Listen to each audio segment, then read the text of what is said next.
dialogue social et des relations avec les institutions, Monsieur le ministre d'État, directeur de cabinet,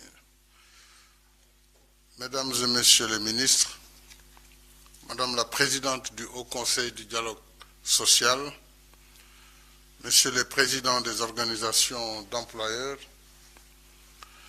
Mesdames, Messieurs les secrétaires généraux des centrales syndicales des travailleurs, Mesdames et Messieurs,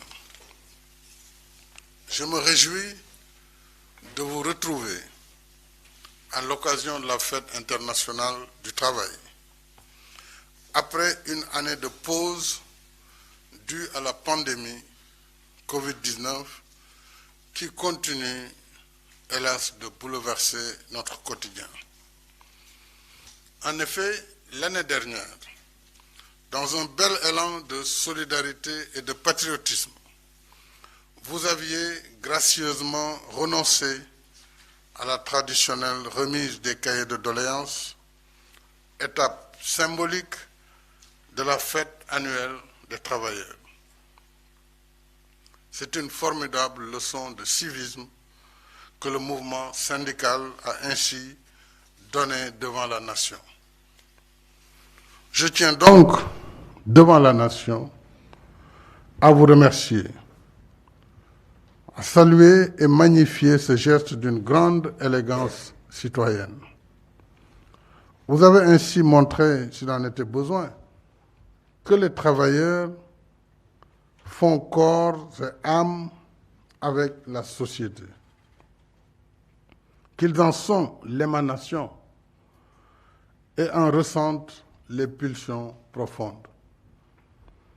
En tenant compte des contraintes liées à la pandémie, nous revenons aujourd'hui à la tradition qui célèbre le monde du travail, son histoire, ses aspirations et sa vocation légitime de protéger ses droits. Voilà qui nous renvoie au souvenir des grandes figures du mouvement syndical sénégalais, d'hier et d'aujourd'hui. Je voudrais me joindre à vous pour leur rendre un vibrant hommage et saluer la mémoire des disparus parmi eux.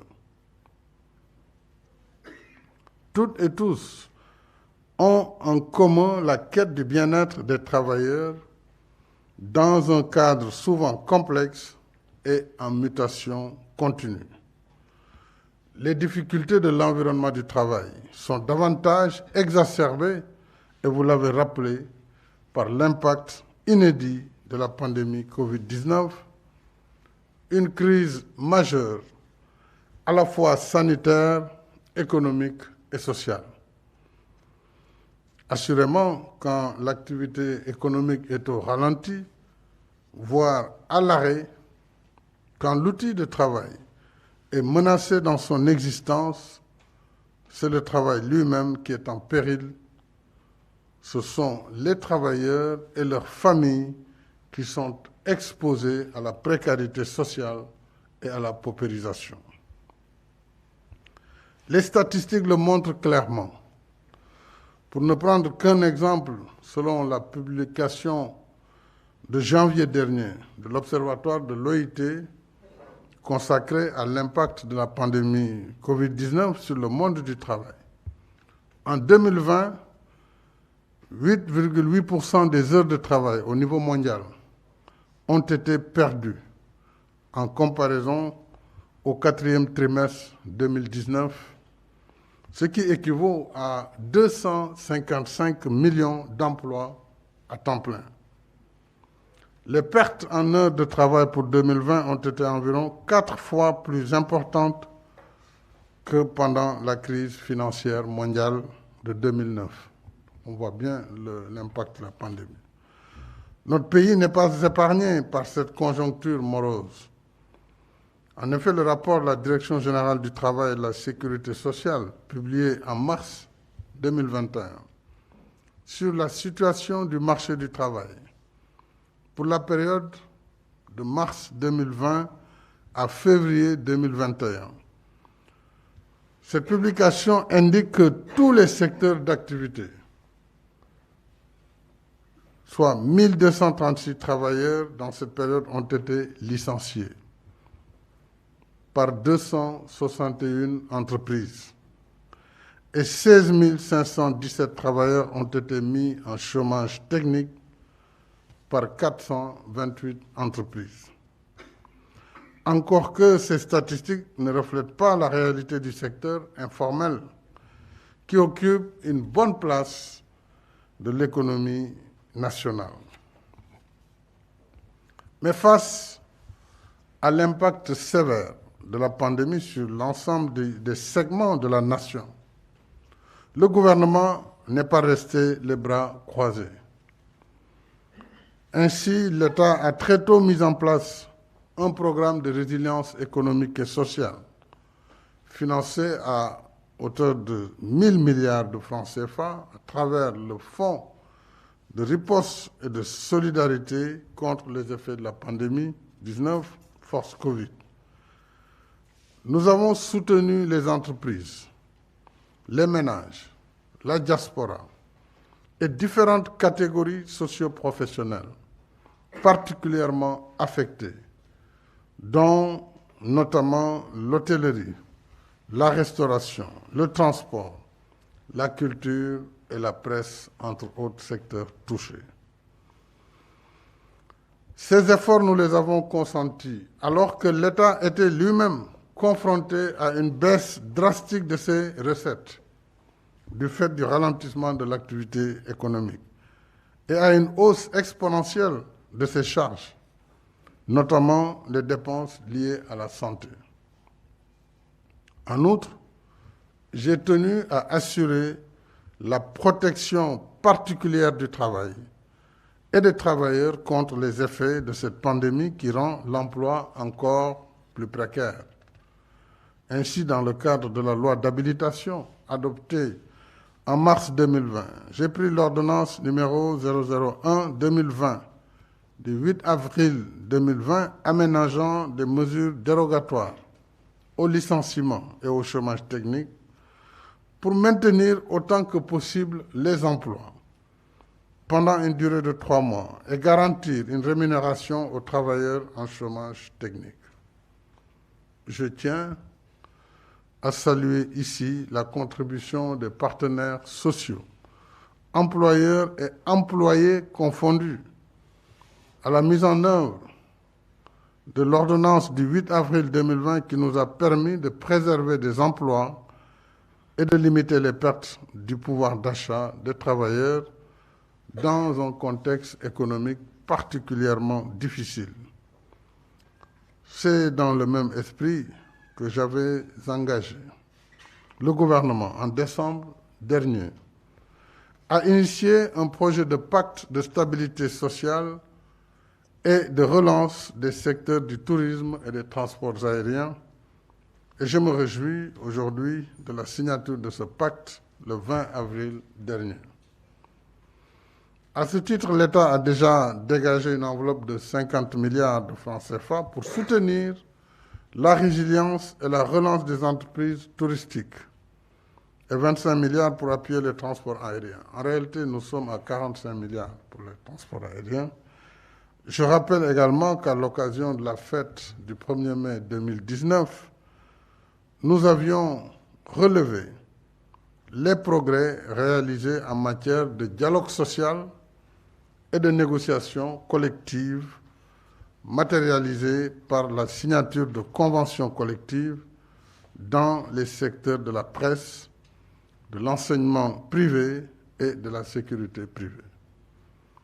Depuis lors, et je m'en réjouis, d'autres instruments conventionnels tout aussi importants ont été signés, notamment la convention collective du secteur du pétrole et du gaz, le 2 août 2019, la nouvelle convention collective nationale interprofessionnelle du 30 décembre 2019 et la revalorisation des salaires catégoriels dans le secteur privé à compter du 1er janvier 2020. À ces progrès s'ajoute le processus déjà avancé de ratification de 4 instruments internationaux relatif à la sécurité et à la santé, je me réjouis également des évolutions positives notées par la récente dernier cahier de doléances pour des secteurs dont ceux de l'éducation, de la santé et des collectivités territoriales. Je reviendrai à la fin sur quelques interpellations qui ont été faites pour vous apporter quelques éclairages. Alors je félicite tous les partenaires sociaux, les services de l'État, le ministre du Travail à la tête, et le Haut Conseil du dialogue social, dont j'ai reçu le rapport 2017-2019 hier. Je félicite donc tout ce monde pour la contribution à la réalisation de ces acquis fermement indispensables de la stabilité du climat social.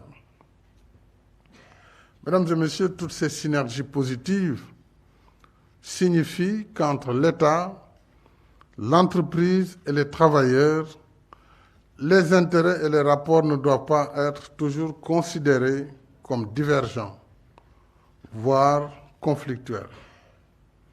Ils sont aussi complémentaires et solidaires. D'où la nécessité de privilégier le dialogue pour des compromis inclusifs et dynamiques. C'est la meilleure façon d'assurer le progrès économique et la protection sociale. L'un et l'autre vont de pair. Nous avons tous, État, patronat et travailleurs, la responsabilité commune de poursuivre le dialogue et faire toujours plus et mieux afin de promouvoir le travail décent et la justice sociale pour tous. Le gouvernement y reste entièrement disposé. Soyez donc assurés que, pour ma part, le social restera toujours au cœur de mes priorités, parce que vos préoccupations sont aussi les miennes. Derrière chaque travailleur, je vois en effet une famille à nourrir, à soigner, à loger, à éduquer. Au-delà de la famille, je sais que chacun et chacune de vous remplit aussi une part essentielle du contrat social qui nous unit les uns aux autres, suivant nos traditions fortement ancrées de solidarité et de partage. Chers partenaires du monde du travail, ce moment de retrouvailles doit aussi être pour nous un temps de réflexion prospective. À l'ère des échanges effrénés et des interdépendances de plus en plus marquées, nous devons certainement réfléchir sur les voies et moyens de moderniser notre législation du travail pour l'adapter aux mutations et aux périls transfrontaliers qui pourraient surgir dans le futur. La pandémie Covid-19 nous a surpris par sa brutalité et son ampleur.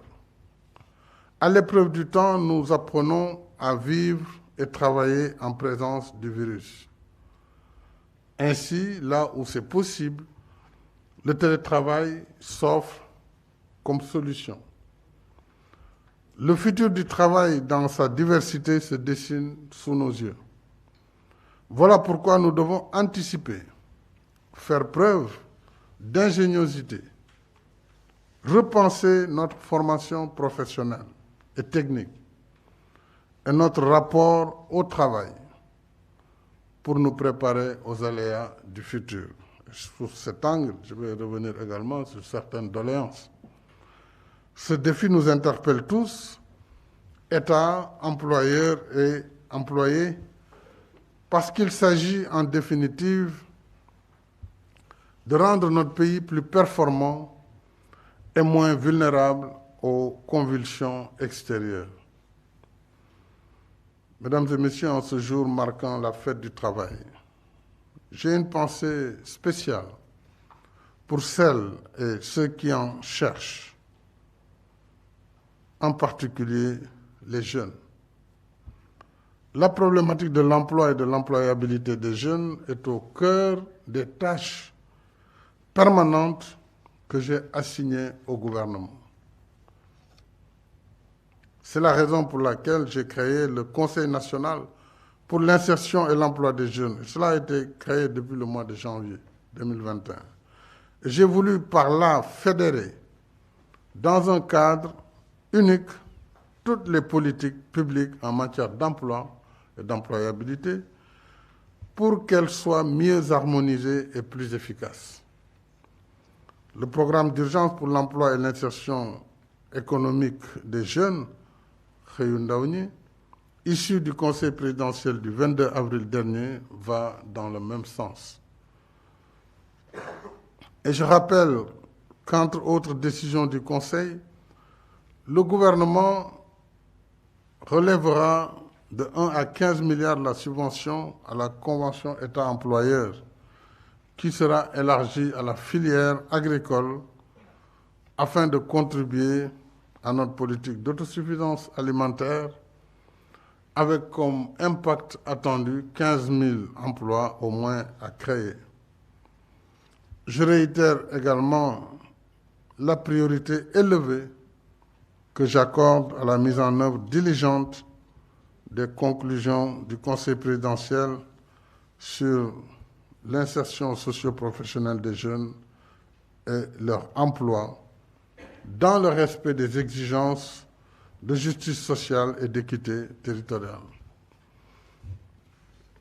Pour l'occasion qui nous rassemble aujourd'hui, j'ai aussi à cœur de rappeler la responsabilité individuelle et collective qui nous incombe tous de préserver l'outil de travail, socle et pilier de la paix et de la stabilité sociale.